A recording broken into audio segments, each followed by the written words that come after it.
Okay, hey, welcome to the Positive Pomona Production Studios. We are here live with the Pomona Promise Network podcast, and I am the host, Andrew Quiñones, and today in studio we have guest Reverend Jan Chase of Unity of Pomona. Welcome, Reverend Jan Chase. Thank you, Andy. It's great to be here. Your technical expertise is quite amazing today. Oh, I couldn't do it without a team, and so for those who are listening in, this is the first interviews of our podcast series for the Pomona Promise. And we're here in downtown Pomona off of 4th Street. And fortunately, I've been able to receive some grant funding that has allowed me to purchase all the equipment that is needed to create this podcast studio. And the mission is, or the vision at least is that we're going to be able to interview people in service throughout our community and perhaps Southern California, to share the good news with everyone in the community. The next Huell Hauser. Oh, and Huell Hauser. And again, for those who don't know Huell Hauser, he was a host on PBS called California Gold with Huell Hauser, visiting with Huell, and I'm glad you remember that because he's one of my virtual mentors, my heroes. I just appreciated him over the years growing up because I could always turn into PBS and learn something about California. Absolutely. Yeah. So. And now you're doing that work. Yes. Well, I guess so. Maybe one day I get to venture out of the studio, but at least for now, I have the honor of interviewing awesome people within our community, such as people like yourself. So now, Jan, we've known each other for a few years now. Yes, we and have. We've worked closely together on a number of projects, and I'm just so happy to be your friend, and I just appreciate you so much, and I want the world to know what you're involved in, and how you make a difference in our community. So, first, tell us a little bit about Unity Church and what you do there, and then we'll move to Compassionate Pomona. This month, I will have been at Unity for 20 years. Now, what is Unity? I guess Unity is an international spiritual movement that has churches in some places, study groups in other places, has silent unity in right outside of Kansas City, which is a prayer center. We put on spiritual retreats. There's just all kinds of spiritual work that is done and spiritual education that is done. And originally, Unity started in 1889 by the Fillmores, Charles and Myrtle Fillmore, through a spiritual healing. And they had this vision. They began studying spirituality, and they found that there was truth that ran through all the religions of the world. Mm-hmm. And they began to read scriptures from many religions of the world and meet people. They went to the first parliament of the world's religions. They saw that they took the truth that they found in different religions and put it all together and simplified it to create what we now know as unity. Yes. So for me, that whole interfaith flavor is very important in a world that's so divided, for us to realize that there's a oneness that underlies all of that, and that oneness can be seen in the truth in our scriptures. It helps bring us into a centered, peaceful place. And I think the whole world needs to be centered in peace these days. That's right. That's right.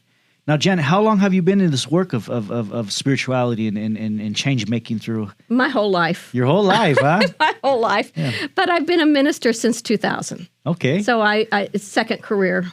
I was a medical technologist before I got the call when I was 12 years old. But, sometimes life takes you in directions that you don't necessarily want to go, but practically taking care of family, et cetera, et cetera.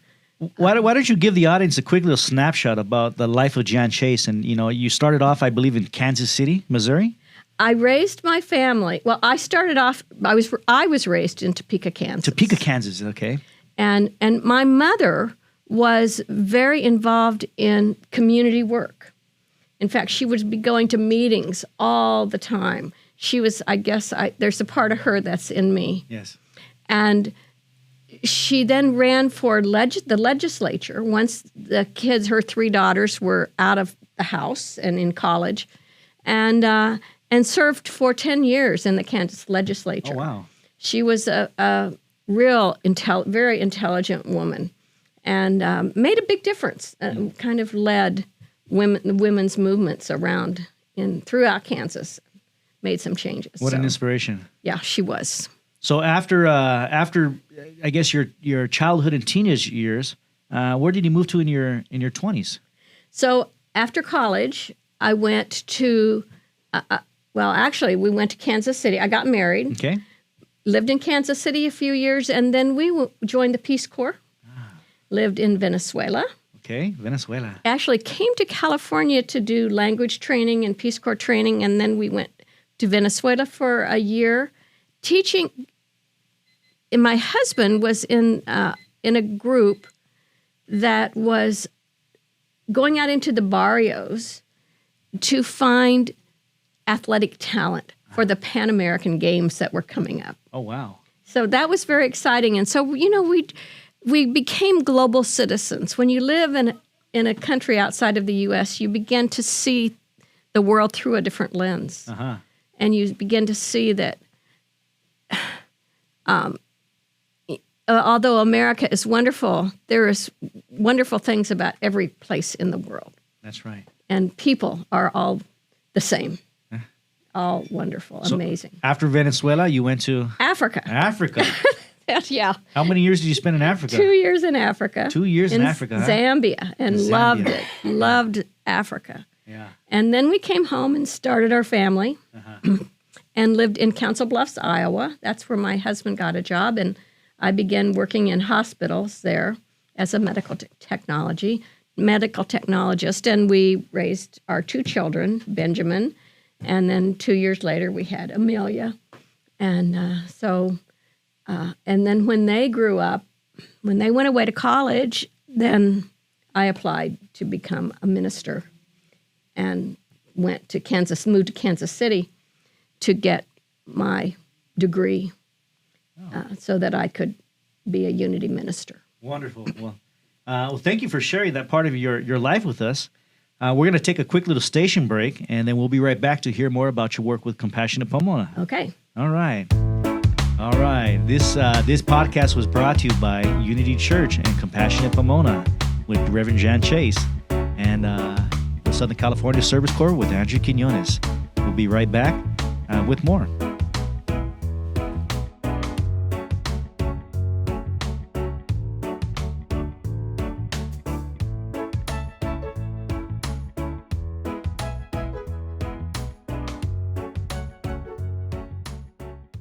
Okay, we're back with Reverend Jan Chase of Unity Pomona and the host of Compassionate Pomona. And we're going to spend the next segment learning all about what Compassionate Pomona is all about and how it got started here in the city of Pomona.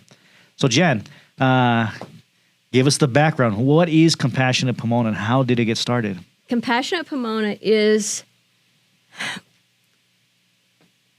one of about 440 cities that globally that have worked with grassroots movements, city movements, and different aspects of the city to really focus on the heart, to focus on how do the decisions that we make as a community affect people and affect their lives, and how can we make decisions more consciously, not just about how much things cost or what gives me power, but about how can we work together and involve and work for the good of everybody. Mm-hmm. And really grow our sense and our understanding of what compassion is. Yes. So how did you learn about the Compassionate Cities movement? So 26 interfaith friends from this area went to the Parliament of the World's Religions in 2015. And while we were there, we actually presented there about our interfaith work. We kept hearing about compassionate cities, compassion games. And so we went to these other workshops and came back really determined to create throughout our valley compassionate cities. Pomona was the first. We worked 2.5 years. We had meetings every month, and then we had meetings with our mayor, meetings with our city council people. Our mayor said, we can all be a compassionate city if you work with the PUSD, our school district, as well.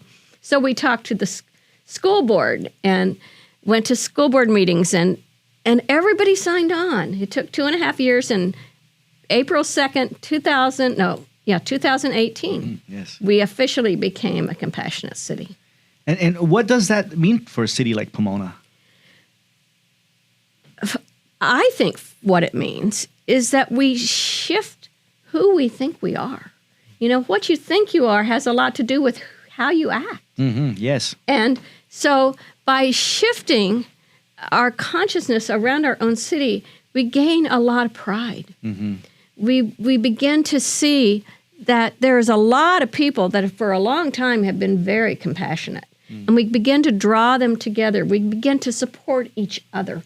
We begin, instead of competing for work or things to do, we begin supporting each other's work. And so it just everybody is boosted and the city is boosted, and then the energy shifts. Now, Compassionate City has been around in Pomona since 2018. Can you maybe give us some highlights of some of the things that they've done over these past, again, it's 2023 now, so it's been about 5 years. What are some of the things that just stand out most to you about the work that you've done? Well, interestingly, we live in a society and in a world that tends to be very divided. Mm. And so one of the first things we did was we worked with our city manager, Linda Lowry, to create a list of respectful language mm-hmm. and respectful listening at city meetings. Yes. So when people came together, they were asked to listen and speak in a certain way. Mm-hmm. And now we've done that again this year for our PUSD, our school mm-hmm. district, for their meetings, because people can get upset with each other and forget who they are. And so it just sets a tone. So that was the first thing that we did. Yes. And then we had yard signs. Sorry, welcoming neighbors in various languages, yes. Huh? Exactly. But one of the biggest things that we've done, and you've been in charge of that, Andy, and that has been our Kindness Carnival. Kindness Carnival. That's Got right, my brain. Yeah, our Kindness Carnival that we've had 2 now, one each year. Yes. And this last fall, we did one downtown, mm-hmm. and it drew 5,000 people. More people than had ever come to any event, as far as I know, certainly in the downtown area. Yes. So it was very successful. We had 35 service organizations signed up to participate in it and to give resources to the community, to give gifts to the community, to give raffles to the community. We had music. We had just a lot of things going on, and it was wonderful. Yes, it was, huh? It was. That's great. And so as we're moving into the 2023 year, what goals would like to accomplish, you think, this year for Compassionate Pomona? Well, several things have come out of Compassionate Pomona. We've had initially we had several conferences, mm-hmm. and at one of those conferences, actually at both of those conferences, Azim Kamisa came and spoke. And he began to talk about restorative practices. Mm-hmm. And so we have had a restorative practice teams in the city since then that many of us work with. And now I was just on a meeting this morning with the Charter for Compassion, which is like our mothership. And they're asking Pomona to highlight and do a presentation on what we are doing in our city for restorative practices, restorative justice. So it's, even though we're not nearly where we want to be, we've started a lot of things, and a lot of things are happening and unfolding. So it's very exciting to see that what we have been doing now is going to be helping and modeling for other cities in the world. Yes. Okay, Jan. Well, we're going to take a quick little break, a little station break, and we'll be right back with Jan Chase to learn more about Compassionate Pomona and Compassionate Cities and the great work we're doing throughout our communities and the world.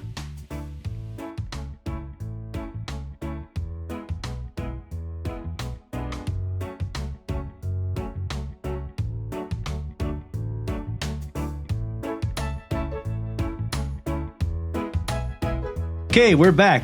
I'm the host, Andrew Quiñones, and today we have in studio Jan Chase, Reverend of Unity of Pomona Truth here in Pomona, and the host with the most of CompassionateCitiesPomona.org. So, Jan, we've learned a little bit about Compassionate Cities. I'm curious to know about some of the players within this Compassionate Cities movement and how they tie in to the bigger picture. So you had shared a name just a minute ago, the name Azim Khamisa. Yes. And I'm sure a lot of people don't know who he is out there. I am fascinated with the story. So can you please just share a little bit about Azim Khamisa and the work he's done? So Azim is he was a businessman, a world banker, until his son that was in college was killed by a 14-year-old gang member, Tony. And that changed Azim's life. And he began to see that when he heard the news of his son's death, he realized that there were victims on both ends of the gun. Mm-hmm. And so it not only was his son a victim, but Tony had been a victim of society. And he decided that he felt really led to stop kids from killing kids. And so he started programs of restorative justice, restorative practices in schools throughout San Diego County. So from what I understand, Azim Khamisa, he actually visited Tony, the murderer of his son, in jail to try to come to some type of resolution or to do forgiveness. To do forgiveness. Yeah. And within that meeting, his heart really transformed to forgiveness rather than holding in the anger and the pain of his son's death. Yes. Yes. And so I tell you, some of the greatest stories that ever come across this earth are stories of forgiveness. Yes. Yeah, exactly. Right. He looked for the murderer and he saw, this human being in there, and he works with Tony. Now Tony is out. It's been past 25 years of his sentence, and Tony is helping with this work now. So for audience, I mean, you guys got to get this. I mean, I'm a father now. I have a couple of boys. I can only imagine if somebody took the life of my son, how angry I would be, and how difficult it would be for me to forgive. And for someone to accomplish that forgiveness, but not only accomplish the forgiveness, but help others along the way that are also experiencing great suffering within their life to also find a path to forgiveness. Yeah. And now that is a story of compassion, right? And it is big compassion. Right. And I think those type of stories really will help maybe transform our communities to be more forgiving for all the mistakes we make as human beings, huh? It takes us into a whole new paradigm, doesn't it? Yes. Yeah. That does. So who else? Who else? Tell me about some other people that are in the Compassionate Cities movement that really shine right now. Well, we have Linda Lowry was our city manager, mm-hmm. and she was at almost all the meetings. And when she retired now, she comes and she is a leader, and she takes the minutes. She takes the notes for us, and she does other things too. But to have her, we have Roberta Perlman, who is the president of our school board, and she's very involved, and our district is involved, and we have Kristana Walks-Harper. Sometimes we have the superintendent of schools. We have sometimes we have counselors. We also have people from Sky Breathing that come. Why don't you share, since you had mentioned Sky Breathing, now I think this is something that can really change the world for the better. Absolutely. Share a little about Sky Breathing and how Compassionate Pomona is involved in that. So, again, someone came and began to share and introduced me. I think it was Roberta Perlman. and said, Jan, there's someone I think you should meet. And she brought in Pramila. Pramila Agrawal is a physician that had brought, and her story is she had depression. And she took a course in sky breathing, and her depression lifted. And she was so amazed by the power of the breath that we all have tools to use. And so she wanted the kids in our school district, and she just hounded our school district for years until they got more and more of it in the schools. And now we have, it's being used in many of our schools, and the kids from preschool all the way through high school, many of them have access now to the tool of their own breath to regulate their emotions and to help them understand and control their mind as well. Right. So it's just a powerful tool. And it's helped me. It's a practice that I not only do every day, but that I am in progress of learning how to be a trainer. Yes. To be a teacher of this amazing work. Yes. So a little bit of background. SKY stands for Sri Kriya Yoga, and it's an ancient science that has been here on this earth for thousands of years, and it's a science of the breath, from what I understand. I read a book many years ago called Autobiography of a Yogi. Yeah. That had a great influence on my outlook on life. And I practice sky breathing, and it has been a great force within my life to find peace within the center. Yes? Yes, absolutely. And so I think that's one of the things that we have a goal for Pomona, that, again, more children will have access to this great training, so they could grow up to be great adults that have emotional control, less stress, less anxiety, less depression, but are able to lead healthy lives just from learning how to breathe in a good way, huh? And not only kids, but again, having kids, their parents, so that their parents, kids learn from their parents. Yes. So if the parents learn this, then the kid's going to be, the kids and the parents will be on the same page. Yes. And the teachers. We want the teachers to learn this as well. So it's like, and we want our community. In fact, we just have this vision of everyone in our community having the option of learning this. And I've been talking to Tri-City Mental Health now about having this for their staff. Uh-huh. Because anybody that's in a high-stress job, and that's most of us, Yes. This is really helpful. Yes. Well, thank you so much for sharing so much about sky breathing and compassionate cities and compassionate Pomona, and also a little bit about your history on how Jan Chase came to Pomona and the path that she took. Oh, I'd have something. Can I share something absolutely. else? A couple other things. One, the way I found this town. Yes. P-Town. P-Town.